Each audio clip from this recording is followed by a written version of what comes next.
നമസ്കാരം. നാട്ടുവരമ്പിൻ്റെ പുതിയൊരു അധ്യായത്തിലേക്ക് സ്വാഗതം.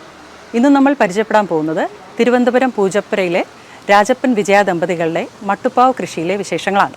4 പതിറ്റാണ്ടുകളായി ഈ ദമ്പതികൾ ജൈവ രീതിയിലാണ് കൃഷി ചെയ്യുന്നത്.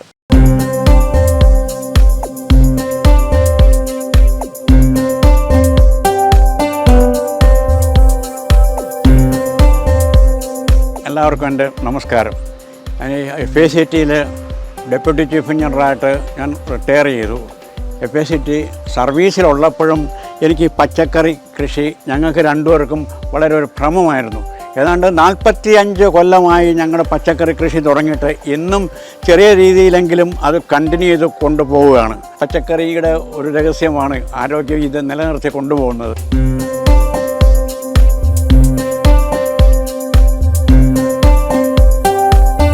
കുട്ടിക്കാലത്ത് എൻ്റെ അപ്പൂപ്പൻ അമ്മൂമ്മ ഒക്കെ കൃഷിക്കാരായിരുന്നു.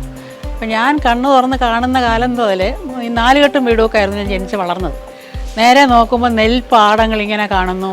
രാവിലെ അപ്പൂപ്പൻ എഴുന്നേറ്റ് പറമ്പിലൊക്കെ നടക്കുന്നു, നാളികേര ഇടുന്നു, അടയ്ക്കാമരം പെറുക്കുന്നു. അതൊക്കെ കുട്ടിക്കാലത്തെ എൻ്റെ മനസ്സിൽ അതൊക്കെ പതിഞ്ഞിട്ടുണ്ടായിരുന്നു.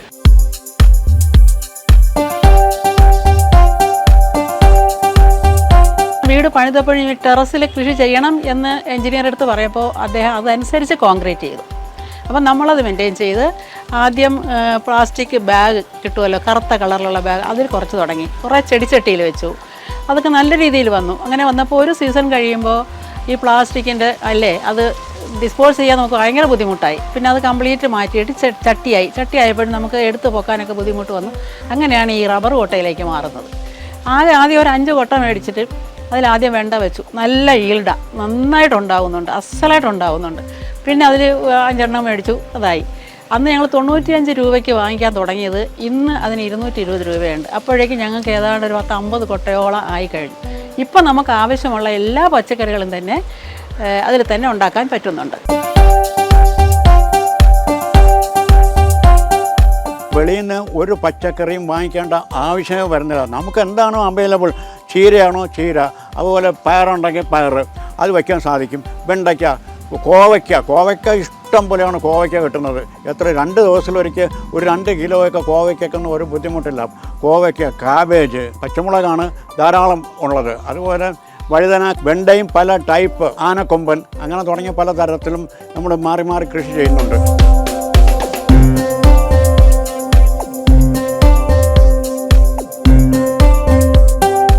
ഇതിൽ വളമിടുന്നതെന്ന് വെച്ചാൽ ബേസ് നമ്മൾ ചെയ്യുമ്പോൾ ചാണകപ്പൊടി, കുറച്ച് എല്ലുപൊടി, കുറച്ച് വേപ്പിൻ പുണ്ണാക്ക്, കുറച്ച് കടലപ്പുണ്ണാക്ക്, നല്ല കല്ലില്ലാത്ത മണ്ണ് അരിച്ചെടുത്തിട്ട് അത് മിക്സ് ചെയ്ത് വയ്ക്കുന്നു. അടിയിൽ തൊണ്ട് നമ്മൾ തെങ്ങിൻ്റെ അതിങ്ങനെ മലർത്തി വയ്ക്കും. കാരണം ഈ കൊട്ടയിൽ ഒത്തിരി സ്പേസ് ഉണ്ട്. അപ്പോൾ വെള്ളം നിൽക്കാനും അത് ഉപകരിക്കും. അത് വെച്ചിട്ട് അതിൻ്റെ പുറത്ത് പ്ലെയിൻ മണ്ണിടുന്നു. പിന്നെ ഇപ്പോൾ കരിയില കൃഷി ഇടാമെന്ന് പറയുന്നത് കൊണ്ട് ഇപ്പോൾ ഞാൻ കുറച്ച് കരിയിലയും കൂടെ പൊടിച്ചിടുന്നുണ്ട്. ഇഷ്ടംപോലെ കരിയിലയുണ്ട്. അപ്പം കല്ലും മണ്ണ്, നല്ല മണ്ണ് അരിച്ചെടുക്കണം, കല്ലില്ലാത്ത മണ്ണ്. ഇതെല്ലാം കൂടെ മിക്സ് ചെയ്ത് അടി വളം ഇട്ട് കഴിഞ്ഞിട്ട് മിക്കവാറും ഈ തൈകൾ വേറെ ഏതെങ്കിലും ചെറിയ കവറിൽ നട്ടതിന് ശേഷമാണ് ഞാൻ നേരിട്ട് ഇതിലോട്ട് വയ്ക്കുന്നത്. അപ്പോഴേക്കും ഒന്നുപോലും നമുക്ക് നഷ്ടം വരുന്നില്ല. നേരിട്ട് സീഡ് വയ്ക്കുകയാണെങ്കിൽ ചിലപ്പം പോവും, ചിലപ്പോൾ കിട്ടും.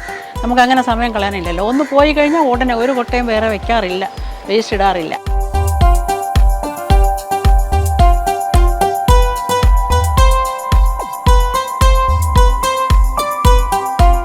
ഇതിപ്പോൾ 2 വർഷം നമുക്ക് കണ്ടിന്യൂസ് ആയിട്ട് വിളവ് തരുന്നതാണിത്.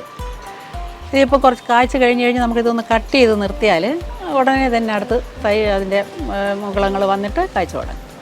ഇതേ സമയം ഒരു 4 ഇത് 3 എണ്ണം ആയാലും മതി. ഇത് വയ്ക്കുക. പിന്നെ വയലറ്റ് കളറിലുള്ള ഉണ്ട വഴുതനയുണ്ട്, അതും വയ്ക്കാം. പച്ചമുളക്, ഇതൊക്കെ വയ്ക്കുമ്പം മാറി മാറി മാറി മാറി വയ്ക്കുക. ഒന്ന് കാഴ്ച തീരാറാവുന്നു എന്ന് മനസ്സിലാക്കുമ്പോൾ തന്നെ നമ്മൾ അതിൻ്റെ വിത്തെടുത്ത് അടുത്തത് നടന്നു. അങ്ങനെ എപ്പോഴും എല്ലാ പച്ചക്കറികളും, അതായത് വെണ്ട കണ്ടിന്യൂസ് ഉണ്ടാവും, വഴുതന ഉണ്ടാവും, പച്ചമുളക്, ഇതൊക്കെ നമുക്ക് എന്നും വേണ്ട സാധനങ്ങളാണ്. ഇപ്പോൾ നമുക്ക് ഒരുവിധം എല്ലാ പച്ചക്കറികളും തന്നെ ഉണ്ട്. വെണ്ട, വഴുതന, ചീര, പച്ചമുളക്, കോളിഫ്ലവർ, ക്യാബേജ്, കോവയ്ക്ക ധാരാളമുണ്ട്. ചീര പല കളർ, വെള്ളച്ചീരയും ചുവന്ന ചീരയും. പയർ അതിങ്ങനെ പടർത്തിയിട്ടിട്ടുണ്ട്. കോവൽ തന്നെ ഒരു 2-3 വെറൈറ്റി ഉണ്ട്. ഇഷ്ടം പോലെ കോവലുണ്ടാകുന്നുണ്ട്. പുതിനയില ഉണ്ട്. പിന്നെ ഇവിടെ കൂർക്ക നട്ടിട്ടുണ്ട്. എല്ലാ തരം പച്ചക്കറികളും നമുക്ക് ടെറസിൽ വയ്ക്കാം. ഫ്രിഡ്ജിൻ്റെ കവറില്ലേ, വേസ്റ്റ് ആവുന്ന കവറ്, ആക്രിക്കടയിലും കിട്ടും. വളരെ വില കുറവാണത്. അത് വാങ്ങിച്ച് വെക്കുകയാണെങ്കിൽ അതിൽ കുറച്ച് ഏരിയ കൂടുതലുണ്ട്. ഇപ്പം ഞാനിതിൽ വലിയ സ്വീറ്റ് ഓറഞ്ച്, പുളിയുള്ള ഓറഞ്ചാണ് നമുക്കിവിടെ വാങ്ങിച്ച് വെച്ചിട്ടുണ്ട്. അതൊരെണ്ണം കായുണ്ട്. അത് ജ്യൂസ് എടുക്കാൻ കൊള്ളാം. പിന്നെ അതിൽ തന്നെ 2-3 വെണ്ട വെച്ചിട്ടുണ്ട്, ചീര വെച്ചിട്ടുണ്ട്, ചീനിയ മരം ഇത് അതിൻ്റെ ഇടയ്ക്ക് ഒരെണ്ണം വെച്ചിട്ടുണ്ട്. കുറച്ച് കൂടുതൽ സ്പേസ് കിട്ടും. നമ്മൾ അരി വാങ്ങിക്കുന്ന സഞ്ചിയില്ലേ, അത് വയ്ക്കാൻ പറ്റും, അതിനകത്ത് വയ്ക്കാൻ പറ്റും. പാത്രങ്ങൾ, ഈ അലൂമിനിയം പാത്രങ്ങളൊക്കെ കേട് വന്ന് നമ്മൾ നിസാര വിലയ്ക്കാണ് വിറ്റ് കളയരുത്. അതിനെ തന്നെ നമുക്ക് ചെടി നിറച്ച് അതിൽ ചെടി വയ്ക്കാം. പിന്നെ പെയിൻറ്റിൻ്റെ ബക്കറ്റ്, അധികം ഇൻവെസ്റ്റ് ചെയ്യാതെ നമുക്ക് മുടക്കാൻ പറ്റുന്ന കാര്യങ്ങളാണ് ഞാനീ പറഞ്ഞത്.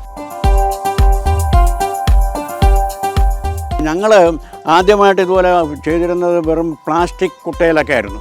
അത് വളരെ ബുദ്ധിമുട്ടും നഷ്ടമൊക്കെ ആയിരുന്നു. അതിനുശേഷമാണ് ഇപ്പോൾ ഇവിടെ 20 കൊല്ലമായി ഇപ്പം ഞങ്ങൾ ഈ റബ്ബർ കുട്ട വാങ്ങിച്ചിട്ട് ഈ റബ്ബർ കുട്ടയിലാണ് ഇപ്പോൾ വയ്ക്കുന്നത്. ഇത് 20 കൊല്ലമായിട്ട് ഈ കുട്ടയ്ക്ക് യാതൊരു കുഴപ്പവും സംഭവിച്ചിട്ടില്ല. 250 രൂപയ്ക്ക് താഴെ ഉള്ള ഒരു കുട്ടയുടെ വില എന്ന് പറയുന്നത്. അതേസമയത്ത് പ്ലാസ്റ്റിക് ഇതുമായിട്ട് ഈ പ്ലാസ്റ്റിക്കിനും വരും 10-60 രൂപ.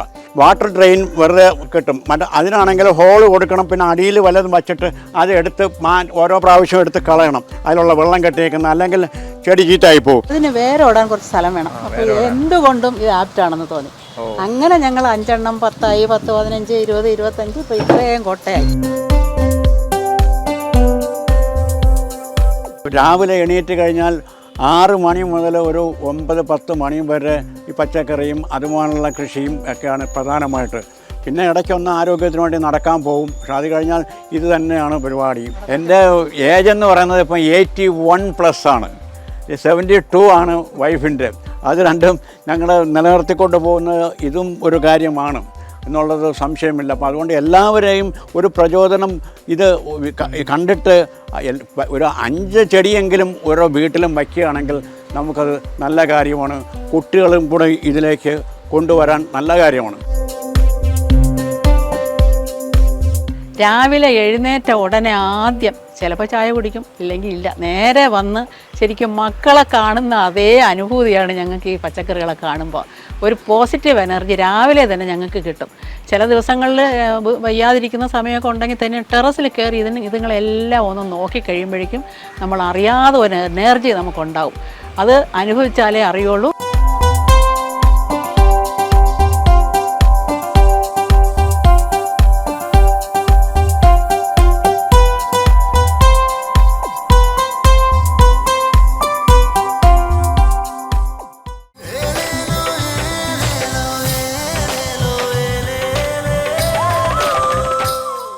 തികച്ചും ശാസ്ത്രീയമായ രീതിയിൽ മട്ടുപ്പാവിന് കേടുകൂടാതെയാണ് വിജയ രാജപ്പൻ ദമ്പതികൾ കൃഷി ചെയ്യുന്നത്. സൗകര്യപ്രദമായ രീതിയിൽ നിലത്ത് നിന്നൊരു നിശ്ചിത അളവിൽ ഫ്രെയിമുകൾ സെറ്റ് ചെയ്ത് അതിൻ്റെ മുകളിൽ ചട്ടികൾ വെച്ചാണ് കൃഷി ചെയ്യുന്നത്.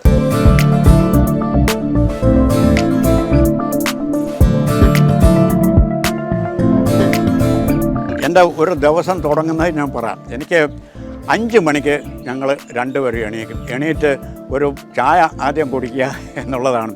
അത് കഴിഞ്ഞാൽ മിക്കവാറും ഒരു 5 കിലോമീറ്ററോളം ഞാൻ നടക്കും. ഒരു ട്രെഡ്മില്ല് മേടിച്ച് വച്ചിട്ടുണ്ടെങ്കിൽ പോലും നടക്കുന്നതിലാണ് എനിക്ക് കൂടുതൽ താല്പര്യം. അത് കഴിഞ്ഞ് വന്നിട്ട് നേരെ എൻ്റെ പറമ്പിലേക്ക് ഞാൻ താഴെ ഇറങ്ങിക്കഴിഞ്ഞാൽ ഏതാണ്ട് 8:30-9 മണി വരെ പറമ്പിലുള്ള പുല്ല് പറിക്കും. അവിടുത്തെ എല്ലാം നോക്കി നടന്ന് തിരിച്ച് വന്ന് 9 മണിക്കാണ് രാവിലെ ബ്രേക്ക്ഫാസ്റ്റിന് വരുന്നത്.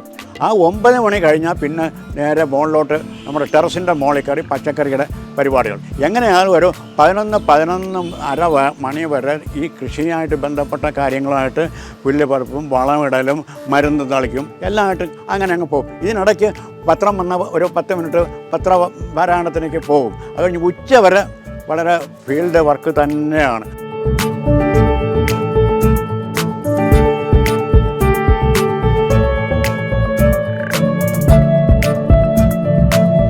കാലം മാറുന്തോറും ഇതിന് ടെക്നോളജി മാറിക്കൊണ്ടിരിക്കുകയാണ്. അപ്പോൾ പുതിയ പുതിയ രീതികൾ നമ്മൾ മനസ്സിലാക്കിക്കൊണ്ട് പുതിയ പുതിയ രീതിയിലേക്ക് കൃഷി ചെയ്തു വരുന്നു. അതനുസരിച്ച് നമുക്ക് ഈൽഡും കിട്ടുന്നുണ്ട്. പരിപൂർണമായി ജൈവ കൃഷി ചെയ്യുമ്പോൾ നമ്മൾ അതിലോട്ട് ശ്രദ്ധിച്ചിട്ട് അതിൻ്റേതായ കാര്യങ്ങൾ ഉപയോഗിച്ചുകൊണ്ട് നന്നായി ചെയ്യാൻ നമുക്ക് സാധിക്കും. കഴിയുന്നതും കെമിക്കൽസ് ഉപയോഗിക്കാതെ ആരോഗ്യപ്രദമായ ഒരു ശരീരം ഉണ്ടാകണമെങ്കിൽ പരിപൂർണമായും ജൈവകൃഷി തന്നെ നമ്മൾ ചെയ്യണം. നമ്മൾ ചെയ്യുമ്പോഴാണ് നമുക്ക് അറിവ് കിട്ടുന്നത്. ചെയ്യും തോറുമാണ് കൂടുതൽ അറിവ് കിട്ടി നമുക്ക് അതിൽ നിന്ന് പുതിയത് ഉണ്ടാക്കാൻ സാധിക്കും. എല്ലാവരും തന്നെ അത് പരീക്ഷിച്ച് നോക്കിയാൽ വളരെ നല്ല കാര്യമാണ്. ചെയ്യും തോറുമാണ് അതിനെക്കുറിച്ച് പഠിക്കാൻ പറ്റുന്നത്. പഠിക്കുക, അത് പറഞ്ഞു കൊടുക്കുക, അത് പ്രചരിപ്പിക്കുക, അതാണ് അതിൻ്റെ ഏറ്റവും നല്ല മാർഗം.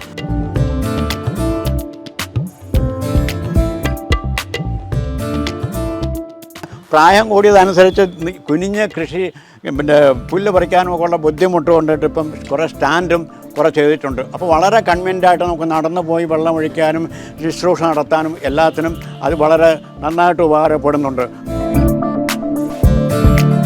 ടെറസിൻ്റെ കൂടുതൽ ഭാഗവും കൃഷിക്ക് തന്നെയാണ് ഉപയോഗിക്കുന്നത്. പിന്നെ എങ്ങനെ ടെറസ് കേടുകൂടാതെ നമുക്ക് സംരക്ഷിക്കാം എന്ന് നോക്കാം. ആദ്യം ഞങ്ങൾ ഈ റബ്ബർ കോട്ട വയ്ക്കുമ്പോഴും ചെടിച്ചട്ടി വയ്ക്കുമ്പോഴും ഈ ചിരട്ട ഒരു 3 ചിരട്ട ഇങ്ങനെ പൊക്കി വെച്ചിട്ട് അതിൻ്റെ പുറത്ത് വയ്ക്കുമായിരുന്നു. അപ്പം വെള്ളം വാർന്നു പോകാൻ ഒരു ബുദ്ധിമുട്ടുമില്ല, ടെറസ് വെള്ളം കെട്ടിക്കിടക്കാറുമില്ല. അത് കഴിഞ്ഞിട്ട് ചെറിയ ഒരു ഇതേപോലത്തെ ഒരു സ്റ്റാൻഡ് വെച്ച് പൊക്കുമായിരുന്നു. അപ്പോൾ അത് കഴിഞ്ഞിട്ടാണ് ഈ പൊക്കമുള്ള സ്റ്റാൻഡ് ഉണ്ടാക്കിയത് 2 അടി. അത് എന്തിനാണെന്ന് വെച്ചാൽ നമ്മൾ വളം കൊടുക്കുന്ന പോലെയും വെള്ളം കൊടുക്കുന്നത് പോലെയും പ്രാധാന്യമുണ്ട് ഈ ചട്ടിയിൽ വരുന്ന കളകളെ പിഴുതു മാറ്റാൻ. അതൊരു പ്രധാനപ്പെട്ട ഒരു കാര്യം. കൃഷി ചെയ്യുന്നവർ ആദ്യമേ ശ്രദ്ധിക്കേണ്ട ഒരു കാര്യം, ഒരു കള പോലും അതിൽ വരാൻ പാടില്ല. കാരണം ഇതിലിടുന്ന വളമെല്ലാം അത് വലിച്ചെടുക്കും, ഇതിൻ്റെ വളർച്ചയെ അത് ബാധിക്കും. അപ്പോൾ ഡെയിലി നമ്മൾ ഇവിടെ വന്ന് നോക്കുമ്പോഴേക്കും ഒരു ചെറിയ 2 ഇല വരുമ്പോൾ തന്നെ എടുത്ത് കളയുക. അരമതിലും ചീത്താവില്ല, ടെറസും ചീത്താവില്ല. ഇപ്പം 10, 20, 21 വർഷമായിട്ട് ഈ ടെറസ് ഞങ്ങൾ കണ്ടിന്യൂസ് അന്ന് തൊട്ട് ഇന്ന് വരെ എല്ലാ ദിവസവും പച്ചക്കറി ചെയ്തുകൊണ്ടിരിക്കുക. ഇന്ന് വരെ ഒരു കേടും വന്നിട്ടില്ല.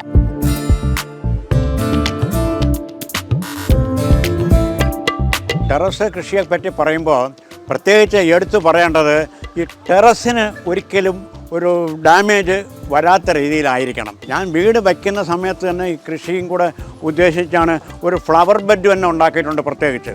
അപ്പോൾ ആ ഫ്ലവർ ബെഡ് എന്ന് പറഞ്ഞാൽ അതിൽ വെള്ളം കെട്ടി നിൽക്കില്ല, അത് ഒഴിച്ച് പോകാനായിട്ട് പൈപ്പ് ഇട്ട് അത് പുറത്ത് കളയാണ്. അത് നമ്മൾ ബക്കറ്റിൽ ശേഖരിച്ചിട്ട് ചെടികൾക്ക് ഒഴിക്കാനും ഈ പിന്നെ ഫ്ലവർ ബെഡിൽ നിന്ന് വരുന്ന വെള്ളം ഉപയോഗിക്കാറുണ്ട്. കെമിക്കൽസ് വളം ഒരു കാരണവശാലും ടെറസ് കൃഷിക്ക് ഉപയോഗിക്കരുത്.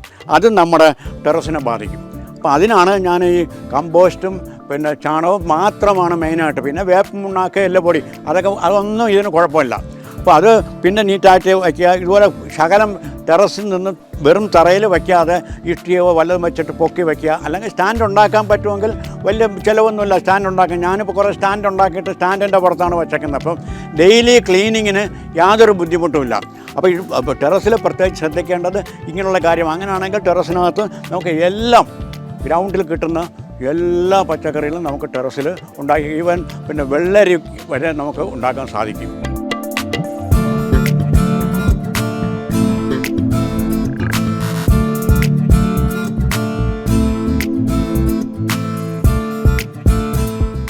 ഇരുപത് വർഷം മുമ്പ് ഞാൻ വീട് വയ്ക്കുന്ന സമയത്ത് 2000 സ്ക്വയർ ഫീറ്റ് വരുന്ന ഒരു വീടാണ് ഞാൻ വച്ചത്.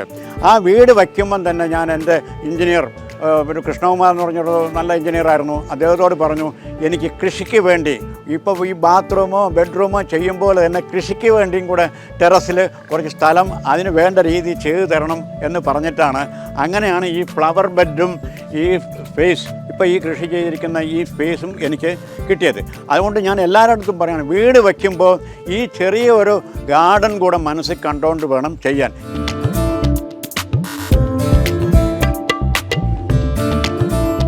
വെറ്ററൻസ് ഞാൻ ഇപ്പോഴും കഴിഞ്ഞ വർഷവും ഞാൻ അവിടെ കേരള സ്റ്റേറ്റിന് പോയിട്ട് 3 ഐറ്റത്തിന് എനിക്ക് 3നും ഫസ്റ്റ് കിട്ടി.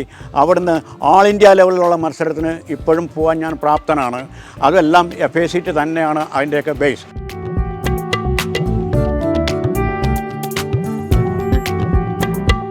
ഒരു മൂളം വന്നിങ്ങനെ പൂക്കാറായി നിൽക്കുന്ന മൊട്ടുണ്ടല്ലോ, 2 ദിവസം ഞാൻ ഇല്ലെങ്കിൽ തിരിച്ചു വരുമ്പോൾ ആ മൊട്ട് വിടർന്നിട്ടുണ്ടാവില്ല.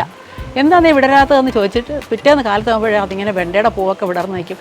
അതിശയമാണ് കേട്ടോ. അത് നമ്മളുമായിട്ട് സംവദിക്കുന്നതായിട്ട് നമുക്ക് തോന്നുന്നുണ്ട്.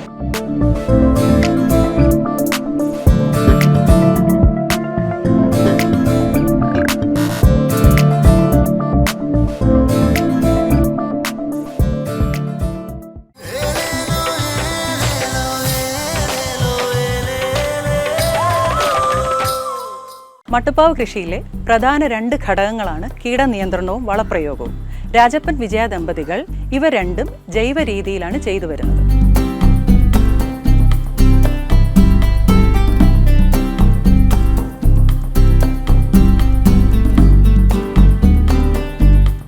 എൻ്റെ കുടുംബം എന്ന് പറയുന്നത് കോട്ടുകോണം എന്നാണ് അറിയപ്പെടുന്നത്.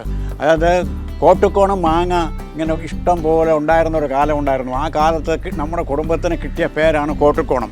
അതുപോലെ കൂടാതെ നെൽകൃഷി എന്ന് പറഞ്ഞാൽ വളരെ അധികം നമുക്ക് നിലം ഉണ്ടായിരുന്നു. 100-100ഓളം പറ നിലം നമുക്കുണ്ടായിരുന്നു. രണ്ട് സെറ്റ് കാളമാരും ഒക്കെ ഉണ്ടായിരുന്നു. അത് വെച്ച് ചെറുതിലെ ഞാൻ കൃഷിക്ക് വേണ്ടിയിട്ട് ധാരാളം നമ്മുടെ മെനക്കെടുമായിരുന്നു. ഈ കച്ചി അത് ഉണക്കുന്നതൊക്കെ ഞങ്ങൾ മക്കൾ തന്നെയായിരുന്നു കൂടുതലും, ജോലിക്കാർക്ക് പുറമെ. അന്നേ അതൊരു വലിയ താല്പര്യമുള്ളൊരു കാര്യമായിരുന്നു. അതോടെ ഈ കച്ചി ഉണക്കുമ്പം അതിൽ ഈ മുള കൊണ്ടാണ് അത് ഇളക്കിയെടുക്കുന്നത്. അപ്പോൾ ആ മുള വെച്ച് ചാടി ആ ഒരു പ്രാക്ടീസ് കൊണ്ട് എനിക്ക് ഇന്നിപ്പോൾ വെറ്ററൻസ് ആയിട്ടും പോൾ വാൾട്ടിന് പോലും എനിക്ക് കഴിഞ്ഞ 2 വർഷത്തിന് മുമ്പ് എനിക്ക് സമ്മാനം കിട്ടി. അത് ആ കൃഷിയിൽ കൂടെയാണ് ആ സ്പോർട്സിനും താല്പര്യം വന്നത്.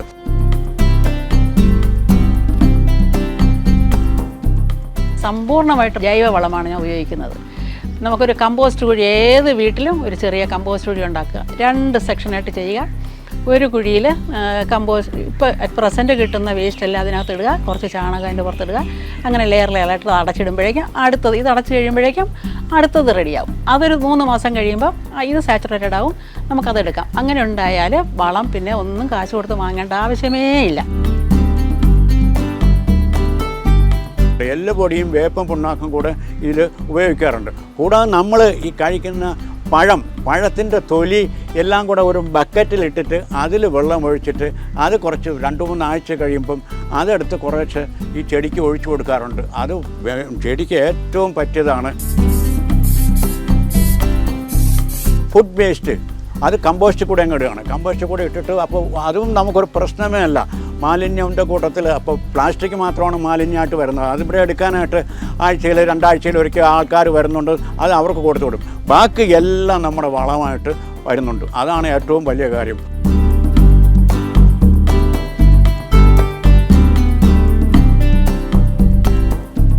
ഇത് നാച്ചുറൽ കമ്പോസ്റ്റാണ്. നമ്മുടെ പറമ്പിൽ വീഴുന്ന കരിയിലയും മറ്റ് വേസ്റ്റുകളും ഇട്ട്, ആഹാരത്തിൻ്റെ വേസ്റ്റ് വന്നാലും അതും ഇടാറുണ്ട്. അത് ഇട്ട് കംപ്ലീറ്റ് നിറഞ്ഞു കഴിയുമ്പം അത് ചവിട്ടി ഒതുക്കി അതിന് പുറത്ത് 2 ചാക്ക് ചാണകം ഇട്ട് കൊടുക്കുമ്പോൾ കറക്റ്റ് 3 മാസം ആകുമ്പോഴത്തേക്കും ഇത് നല്ല കമ്പോസ്റ്റ് പൊടിയായിട്ട് മാറും. അത് കഴിയുമ്പം അടുത്ത കുഴി ഇത് അടച്ചിട്ടിരുന്ന 3 മാസത്തേക്ക് ഇനി അടച്ചിടും. ഇനി അടുത്ത കുഴി തുടങ്ങിക്കഴിഞ്ഞു. അപ്പോൾ 3 മാസം ആകുമ്പം അത് കംപ്ലീറ്റ് നിറയുമ്പം അത് ഇതുപോലെ ആക്കിയിട്ട് ഇതിൽ നിന്ന് നമുക്ക് വളമെടുത്ത് ഉപയോഗിക്കാൻ തുടങ്ങും. അത് തെങ്ങിനും താഴോട്ടുള്ള എല്ലാ മരങ്ങൾക്കും ഇത് ഉപയോഗിക്കാം. രാസവളത്തിന് പകരം ഏറ്റവും നല്ല കമ്പോസ്റ്റ് വളം ഇതാണ് നല്ല നാച്ചുറലായിട്ടുള്ളൊരു വളമാണ്. ഇതിൽ നമുക്ക് ചാണകം കൂടെ ഇടുന്നുണ്ട്. ചാണകം ഇട്ട് കഴിയുമ്പം 3 മാസം കൊണ്ട് നല്ല പൗഡറായിട്ട് കിട്ടും. അതിൽ വേറെ പ്ലാസ്റ്റിക് അങ്ങനത്തെ ഐറ്റംസ് ഒന്നും ഇടാൻ പാടില്ല.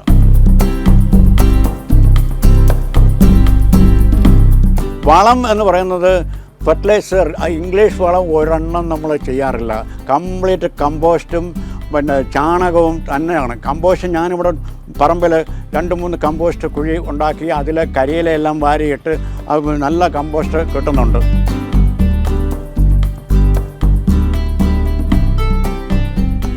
പിന്നെ മത്സ്യമാംസാദികൾ ഉപയോഗിക്കുന്നവർക്ക് അതിൻ്റെ വെള്ളം ഒരു നല്ല വളമാണ്.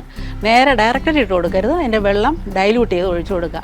നന്നായിട്ട് വളരെ നോക്കി നിൽക്കുമ്പോഴാണ് അതിൻ്റെ വളർച്ച. അതുപോലെ ഗോമൂത്രം, പശുവിൻ്റെ മൂത്രം കിട്ടുകയാണെങ്കിൽ അത് ഡൈല്യൂട്ട് ചെയ്ത് കഴിച്ചാൽ യൂറിയ പോലും തോറ്റു പോകും. നോക്കി നിൽക്കുമ്പോഴാണ് ചീരയൊക്കെ വളരുന്നത്. അതുപോലെ തന്നെ ചായ ഇട്ട് കഴിഞ്ഞാൽ ബാക്കി കിട്ടുന്ന ചായച്ചണ്ടി, ഉള്ളിത്തൊലി, മുട്ടയുടെ തൊണ്ട് ഇതെല്ലാം പൊട്ടിച്ച് ബക്കറ്റിലിട്ട് വയ്ക്കുക. 3 ദിവസം കഴിയുമ്പോഴേക്കും ടൈറ്റായിട്ട് അടച്ച് വയ്ക്കുക. പിന്നെ അത് എടുത്തിട്ട് അതും ഇതുപോലെ നല്ലോണം 1:10 ഡൈല്യൂട്ട് ചെയ്തിട്ട് ഒഴിച്ചു കൊടുക്കും. നന്നായിട്ട് വളരും. അധികം ഒന്നും തന്നെ നമുക്ക് ശരിക്കും പറഞ്ഞാൽ വളത്തിന് നമ്മൾ കാശ് കൊടുക്കേണ്ടി വരുന്നില്ല. ഇൻ കേസ് നമുക്ക് വേണമെങ്കിൽ കുറച്ച് എല്ലുപൊടി, കടലപ്പിണ്ണാക്ക്, വേപ്പിൻ പിണ്ണാക്ക് ഇത് 3 വാങ്ങിച്ചിട്ട് പുളിപ്പിക്കുക. അതും 3 ദിവസം കഴിഞ്ഞിട്ട് ഡൈല്യൂട്ട് ചെയ്യുക. അതൊക്കെ കുറച്ച് മതി. ആക്ച്വലി ഞാനിപ്പോൾ ഒരുപാട് വളമൊന്നും ഇവിടെ ഉപയോഗിക്കുന്നേ ഇല്ല. ഇവിടെ കിട്ടുന്ന സാധനങ്ങൾ തന്നെയാണ്. ചാണകം മേടിക്കുന്നുണ്ട്. ബേസ് വളം ചാണകം ഇട്ട് കൊടുക്കുന്നു. കീടനാശിനിയായിട്ട് വേപ്പെണ്ണയാണ് ഉപയോഗിക്കാറ്. വേറെ ഒരു കെമിക്കൽസും നമ്മൾ ഉപയോഗിക്കാറില്ല. കറിവേപ്പില വാങ്ങിച്ചാൽ പോലും അതിൽ വിഷമടിക്കാത്ത കറിവേപ്പിലയോ വിഷമടിക്കാത്ത പിന്നെ ചീരയോ നമുക്ക് വാങ്ങാൻ കിട്ടില്ല. പാവലിലാണെങ്കിൽ ഒരു വെള്ളീച്ച എന്ന് പറഞ്ഞൊരെണ്ണം വരുന്നുണ്ട്.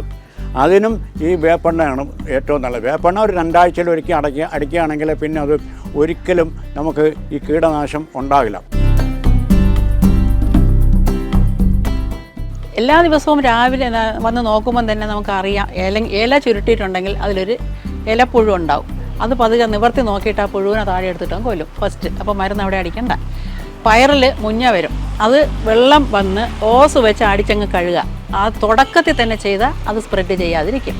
പിന്നെ വെള്ള മുഞ്ഞ വരാറുണ്ട്. അതും ഒരു പരിധി വരെ അങ്ങനെ വെള്ളം ഒഴിച്ചാൽ കഴുകാം. പിന്നെ മഞ്ഞൾ വെള്ളത്തിൽ കലക്കി ഒന്ന് കോരി ഒഴിക്കാറുണ്ട്. പിന്നെ കഞ്ഞി വെള്ളത്തിൽ മഞ്ഞൾ കലർത്തി അതും തളിക്കാറുണ്ട്. പിന്നെ പാവലൊക്കെ വരുമ്പോഴേക്കും പൂ കഴിയുമ്പം തന്നെ അതിൽ കിടം വരും. അതിനാണ് ഞാൻ ഈ വെള്ളത്തിൻ്റെ കുപ്പിയില്ലേ അത് എടുത്തിട്ട് താഴെ കട്ട് ചെയ്തിട്ട് കുത്തി കെട്ടിയിട്ട് ഈ പടവലും പാവലും കുറച്ചിങ്ങനെ വരുമ്പം തന്നെ പൂ കഴിയുമ്പോൾ നമുക്ക് ആ കവറിനകത്തിടാം. ഇട്ട് കഴിഞ്ഞാൽ ഒറ്റ പാവലും പടവലും നശിക്കാതെ നമുക്ക് ഫുള്ളായിട്ട് കിട്ടും. ഒരെണ്ണം പോലും എനിക്ക് കളയാറില്ല. അതാണ് ഈ കവറ് ഈ കുപ്പി ഇങ്ങനെ കിടക്കുന്നത് കണ്ടില്ലേ, നല്ല ഒരു സൊല്യൂഷനാണത്. വളം പ്രയോഗം പോലെ തന്നെയാണ് പ്രധാനപ്പെട്ട ഒരു കാര്യമെന്ന് പറയുന്നത് സോയിൽ ടെസ്റ്റിംഗ്. മണ്ണ് ടെസ്റ്റ് ചെയ്യുക എന്നുള്ളത് വളരെ ഇമ്പോർട്ടൻ്റ് ആയിട്ടുള്ള ഒരു കാര്യമാണ്. എന്നുവെച്ചാൽ മണ്ണിൻ്റെ pH വാല്യൂ മാറിക്കൊണ്ടിരിക്കും. ആ pH മെയിൻറ്റെയിൻ ചെയ്യണം. അതിന് വേണ്ടുന്ന കുമ്മായം തുടങ്ങിയ പദാർത്ഥങ്ങൾ നമുക്ക് ധാരാളം കിട്ടും. കെമിക്കൽ ലാബുകൾ, സോയിൽ ടെസ്റ്റിംഗ് ലാബുകൾ ധാരാളമുണ്ട്. അതൊക്കെ നമ്മൾ പ്രയോജനപ്പെടുത്തണം.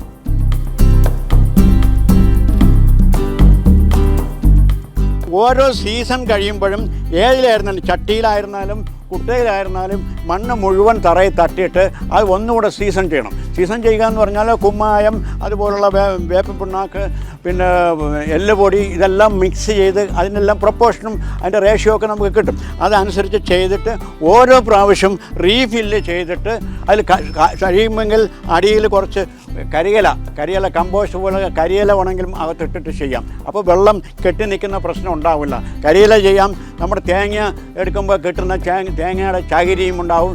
ചകിരി തന്നെ നമുക്ക് ചകിരിക്കൂഴ് വാങ്ങിക്കാൻ കിട്ടും. കൂടാതെ നമ്മുടെ ചകിരി ഇടാം. അത് അടിയിൽ കുറച്ച് ഇട്ട് കഴിഞ്ഞാൽ പിന്നെ വെള്ളം കെട്ടില്ല. അപ്പോൾ അത് നിന്നിട്ട് പോകും, ജാമായിട്ട് പോകില്ല. അതും എൻ്റെ പരീക്ഷണത്തിൽ വളരെ സക്സസ്സാണ്. ഇന്ത്യ ഗവൺമെൻറ്റും കൃഷിക്ക് വേണ്ടി ഇന്ന് ധാരാളം പ്രോജക്റ്റുകളും ഒരുപാട് സാമ്പത്തികമായിട്ട് ഉള്ള സഹായങ്ങളും ചെയ്യുന്നുണ്ട്. ഇതൊന്നും പലർക്കും അറിഞ്ഞും കൂടാ, ആരും അത് ഉപയോഗപ്പെടുത്തുന്നുമില്ല.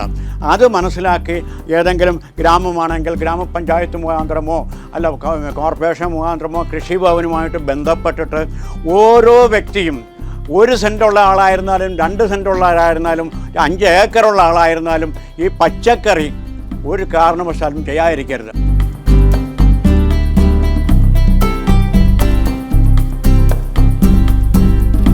സർവീസിൽ അവിടെ ഉള്ളപ്പോൾ ടെറസിൻ്റെ മുകളിൽ ഇതുപോലെ കൃഷി ചെയ്തിട്ട് വൈസ്മെൻസ് ക്ലബിൻ്റെ സമ്മാനം ഞങ്ങൾക്ക് ലഭിച്ചിട്ടുണ്ട് അന്ന്. അതുമാതിരി ഇവിടെ ഈ ഏരിയയിൽ പുന്നയ്ക്കമോൾ ഏരിയയിൽ 1000-ഓളം വീടുകൾ മത്സരം നടത്തി, ഒരു പച്ചക്കറി മത്സരം. ആ പച്ചക്കറി മത്സരത്തിൽ ഞങ്ങൾക്കായിരുന്നു ഫസ്റ്റ്. അതിനും ട്രോഫിയൊക്കെ കിട്ടിയിട്ടുണ്ട്.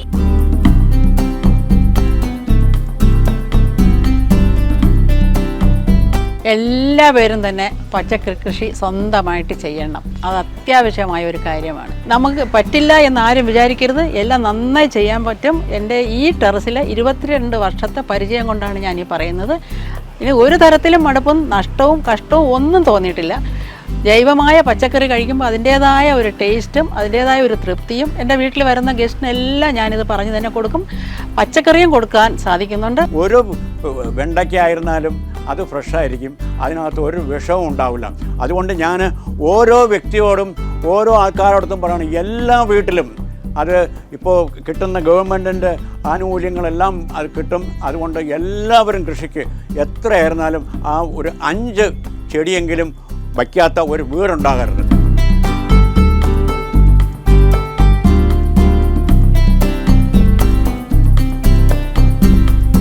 മട്ടുപ്പാവ് കൃഷിയിലൂടെ ജീവിതം ആനന്ദകരമാക്കുകയാണ് രാജപ്പൻ വിജയ ദമ്പതികൾ. ഇതുപോലെ അവരവർക്കുള്ള സ്ഥലങ്ങൾ, അത് നിലത്താണെങ്കിലും മട്ടുപ്പാവിലാണെങ്കിലും പരമാവധി പ്രയോജനപ്പെടുത്തി കൃഷി ചെയ്യുക. നാട്ടുവരമ്പിൻ്റെ ഈ അധ്യായം സമാപിക്കുന്നു. നന്ദി, നമസ്കാരം.